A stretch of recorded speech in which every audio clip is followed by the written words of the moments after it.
आज हमने मिस्त्री भाइयों के लिए दोपहर के खाने में बनाई थी मूंग की दाल को मैंने उबलने के लिए रख लिया। इतनी देर में मैंने प्याज काटे, लहसुन छीला, टमाटर का छिलका उतारा, मसाले मैंने काट के रखे। सदाम साहब काली मिर्चें लेकर आए थे। उन्होंने कहा आज आपको मूंग की दाल बनानी है काली मिर्च में। मैंने लहसुन को भी कूट के रख लिया। दाल को देखा तो दाल माशाल्लाह पक गई थी। एक इसमें मैंने आलू डाला था मुनीजा के लिए। दाल को मैंने उतार के दूसरी पतीली में डाल के और इस पतीली को मैंने धो के अच्छे से साफ करके और तड़का रखा। टमाटर हम सालन में नहीं डालते सदाम की वजह से, क्योंकि उनको जो डॉक्टर ने टमाटर मना किया हुआ है, लेकिन आजकल मिस्त्री और मजदूर चल रहे हैं तो उनकी वजह से हमें जो टमाटर डालने पड़ रहे हैं। लेकिन छिलका जो इसका पक के तैयार हो गया था, इसमें मैंने टमाटर डाले। टमाटर डालने के बाद मैंने लहसुन का पेस्ट बना के रखा हुआ था वो डाला। मसालों को मैंने अच्छी तरह से भून के और इसमें मैंने दाल भी डाल दी।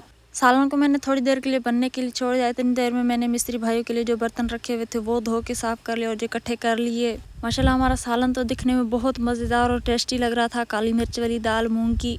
हमारे वीडियोस को फॉलो, लाइक, सब्सक्राइब ज़रूर करें। अल्लाह पाक आप लोगों को खुश रखे, आबाद रखे, जहाँ भी रहें खुश रहें, आबाद रहें।